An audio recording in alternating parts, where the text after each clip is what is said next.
File 31, Case 1, The Basement Tenant. This house was never meant to be sold.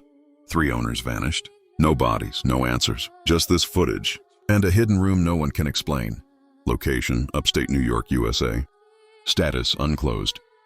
Date retrieved, 2017. Source, recovered voicemail plus photographic evidence. Classification, unexplained human presence. Clearance level, red. Some case files never made it to public records. Not because they lacked evidence, but because the truth inside them was too much to release. This is one of them. File 31, Case 1. Still marked unclosed. Your like might be the only thing keeping this case buried. Your subscription may be the reason the next one finds you. I used to think my house creaked because it was old. That was before I found the crawl room. The house was cheap. 2 bedrooms. Backyard full of dead leaves. The last owner left everything behind. No forwarding address. I moved in during fall. Quiet, peaceful, until the 3rd night. I was brushing my teeth and heard footsteps in the basement. Not heavy, light, measured. I figured it was old pipes. But the next night, same thing. Only the steps stopped when I moved. I went down with a flashlight. Empty. Except for the smell, wet dirt and something foul. Then the sound spread into the walls, the floors. I'd feel vibrations, tap, shuffle, pause. One night I yelled, "Hello?" Silence. Then one tap. I stopped sleeping. 10 days in, I found it, a panel behind the water heater. I pried it open. Inside, concrete floor, a mattress, and a camera on a tripod facing the wall.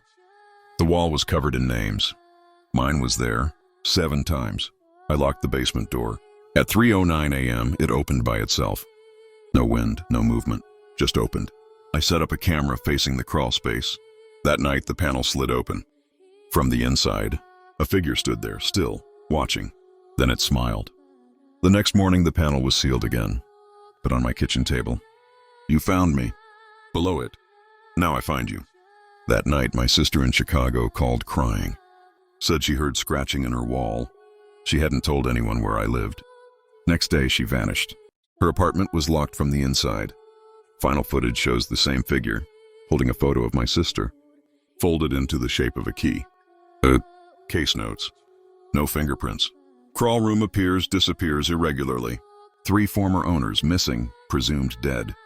1 relative in another state reported similar sightings. All 7 names in the crawl space were later confirmed missing. The last name scratched in. The investigating officers, end of case 1, but file 31 isn't closed. The next entry is already waiting. Do you dare to hear it? File 31, Case 1, The Neighbor with No Windows. No one ever saw the man next door. No lights, no visitors, no windows. Just a mailbox that emptied itself, and a sound that kept coming from the basement. Even after he died. Location, Raleigh, North Carolina, USA. Status, unclosed. Date retrieved, 2021. Source, civilian complaint plus police audio. Classification, structural anomaly, suspected entity. Clearance level, orange. Some files were never meant to be opened. This one wasn't just opened. It was heard. Your like keeps the evidence buried. Your subscription keeps the stories coming. I've lived here 8 years. Suburban, quiet, nothing unusual. Except the house next door. No windows. Not covered, absent. Just blank walls on all sides. The man inside, never seen. Just a name on the mailbox, Ronald Daring. No lights, no guests. But every Friday the trash was gone and mail picked up. We called him a hermit, or a vampire. Then 2 months ago a sound started. A low hum at night, rhythmic, like machinery pulsing underground. I thought it was a generator, until I touched our shared wall. It vibrated. Deep, slow, like something alive. Then it clicked, metallic, sharp. I called the police. They walked the perimeter. Then one of them said, "There's no front door." He was right, no door, no threshold, just walls, a mailbox, and that sound. They filed a violation and left. That night, the hum changed. Now it knocked, slow, deliberate, like it was learning my heartbeat. I snapped. Took a flashlight, walked to the back wall, and banged on it. The hum stopped. Then a whisper. "Don't open it." My voice, not like my voice, exactly mine, broken, looping, mimicked. The mailbox overflowed 2 days later. By the 5th day, police returned, with drills. They broke through the back wall. Inside, no rooms. Just a vertical shaft going straight down. No floor, just a camera on a tripod aimed upward. Footage showed it slowly turning. Then a pale hand reached up and dragged it down. No one knows how the mail was collected for 9 years. No records of Ronald Daring exist. No ID, no bills, no death. No electricity, no plumbing. Just the house, the shaft, and the sound, which started again last week, even though the house is empty, and still has no door. Case notes. No resident record in any U.S. database. Building's interior volume doesn't match exterior. Shaft appears bottomless per LiDAR. Audio mimics resident's own voice. End of case 2. But file 31 isn't closed. The next file just got pulled from storage. Do you dare to hear it? File 31, Case 1. The stairs that weren't there yesterday. Why would an apartment suddenly grow a staircase overnight? Why did it lead down, under the entire building? And why did every single tenant hear something calling their name from below? Location, Cincinnati, Ohio, USA. Status, unclosed. Date retrieved, 2019. Source, tenant reports, plus building inspection footage. Classification, environmental distortion, multi-witness incident. Clearance level, red. They say the building never had a basement, but one morning it did. This is file 31, case 3. Your like helps seal the doors. Your subscription keeps the lights on. The first report came from apartment 6B. I woke up and saw a door at the end of the hallway, the tenant said. But there's never been a hallway. Building maintenance confirmed. No such door, no plans, no permits. By afternoon, 5 tenants reported the same thing. A door, then a staircase, then something whispering. They brought in a city inspector. He recorded everything. Footage shows a plain wooden door where the laundry room used to be. When opened, it reveals concrete stairs spiraling down. No light, no wiring. Just a faint, steady sound like breathing. The inspector descends. 12 steps, then 40, then 60. He radios up. It keeps going. At step 94, he says something strange. I can hear them. My parents. Dispatch asks him to clarify. He laughs. They're dead, he says. They've been dead for 20 years. The footage ends there. The radio continued transmitting, though. 2 more minutes of heavy breathing. Then a voice whispering the dispatcher's name. That night, tenants began hearing voices from under the floor. Not random sounds, specific personal ones. The woman in 3A heard her childhood dog barking. The man in 5C heard his wife, dead 3 years, calling his name. Someone in 2B swore he heard a crying baby, though he'd never had kids. The next morning, the door was gone. Drywall, no seams, no hinges, just smooth wall like it had never been touched. The city denied the inspection request ever happened. The footage? Corrupted. The inspector? Reassigned, then vanished. But last month, the building manager received a letter. No return address, just one line. The stairs have moved. Case notes. Tenants gave consistent accounts with no prior coordination. Video footage cut off mid-transmission. Audio survived. Building plans confirm no lower level ever constructed. 4 residents moved out within 48 hours of event. Whispering reportedly mimics voices of deceased relatives or pets. End of case 3. But you know how this works. The files don't stop when you stop listening. They wait, and the next one is already whispering. File 31, Case 1, the man who never blinked.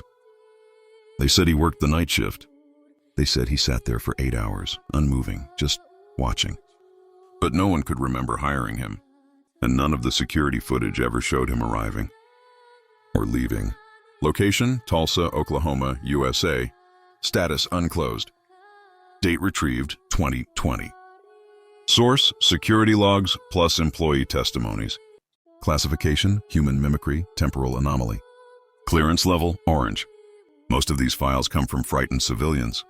This one came from a corporate building, and 7 employees who refused to ever return. File 31, Case 4. Your like keeps him seated. Your subscription keeps him out of your shift. It started at an insurance office. Downtown, 24-hour security rotation. One morning, the front desk supervisor noticed something off. The night shift log was signed by a name no one recognized. E. Lang. No employee badge. No payroll record. No HR file. But multiple staff swore they'd seen him. He just sits there, one woman said. Doesn't speak. Doesn't move. Doesn't blink. They reviewed the lobby footage. There was no sign of anyone entering between 9:10 p.m. and 5:08 a.m. But when the camera panned the lobby at 3:13 a.m., there he was. Thin man, gray uniform, sitting perfectly upright behind the desk. Not typing, not reading, just staring straight into the lens. They scrubbed back. Frame by frame, he wasn't there. Then he was. No door opened. No motion detected. He just appeared. Every single night from then on. At exactly 3:13 a.m., he'd be there, always seated, never moving, watching. Then at 4:07 a.m., he'd vanish, mid-frame. One employee tried to speak to him in person. She walked right up to the desk, her coworker said. Asked who he was. The man didn't respond. But when she blinked, just once, he was suddenly standing inches from her. No sound, no breath, just eye contact. She collapsed. They said she muttered for hours in the break room. He's not behind the desk. The desk is behind him. She quit the next morning. Maintenance refused to enter the lobby after dark. HR issued a no-questions-asked relocation policy for anyone requesting a transfer. The footage was sent to a private consultant. They enhanced it, trying to analyze the man's face. The results came back flagged. Subject has no eyelids. They tried deleting the camera files. The system restored them automatically, 3 times. And each time, the timestamp had changed, from 3:13 a.m. to earlier. Last report said he now appears at 2:46 a.m. They say if you watch the footage closely, in some frames he's standing just behind the glass, outside the building, waiting. End of case 4. But there are more tapes in the vault, more signatures in the logbook, and more eyes that never blink. File 31, Case 5, the emergency room that wasn't there. She drove her bleeding son to the ER. A nurse took him inside. Then the building was gone. Location Flagstaff, Arizona, USA. Status unclosed. Date retrieved 2019. Source: civilian 911 call plus dashcam footage. Classification: spatial displacement, vanishing structure. Clearance level: red. They say trauma causes memory lapses. But what if it's the world that forgets? File 31, Case 5. Another unclosed case. Another mother still waiting in an empty parking lot. Like this video to help us trace it. Subscribe so the stories aren't buried. The call came in at 2:31 a.m. A woman screaming that her 10-year-old son had been in a car accident. Broken ribs. Possible internal bleeding. She was en route to the Mercy Hill Emergency Room, East Flagstaff. She pulled up, headlights shaking. Dashcam footage shows the ER entrance, lit signs, sliding doors, a nurse in white standing outside. The nurse rushed forward, opened the passenger door, and said, "We've got him." Then, static. The next frame shows the mother standing alone in an empty field. The building was gone. 911 logs confirm her call. Her GPS confirms the route, but no Mercy Hill Hospital has ever existed. Not in Flagstaff, not in Arizona, not anywhere. When police arrived, they found her sobbing, clutching the dash cam, pointing at nothing. "It was right there," she cried. He was hurt. She took him in, but the grass was untrampled. No tire marks, no blood. She was taken in for evaluation. Toxicology clean, no head trauma. Her son was never found. She described the nurse again and again. Short hair, pale face, name tag that read L. Rowe. A Freedom of Information request later turned up something chilling. There was a nurse named L. Rowe who worked in Arizona. She died in 1987 in a hospital fire at Mercy Hill Medical, Flagstaff, destroyed 38 years ago. The land it stood on was condemned, now just dirt and weeds. And yet, every few years, someone reports lights in that field. Sliding doors, a glimpse of white coats. But by the time anyone gets there, nothing. One state trooper tried to dismiss the case. Then he played the 911 recording again. In the background, after the woman stops speaking, you can hear something faint. A child's voice. "It hurts less in here."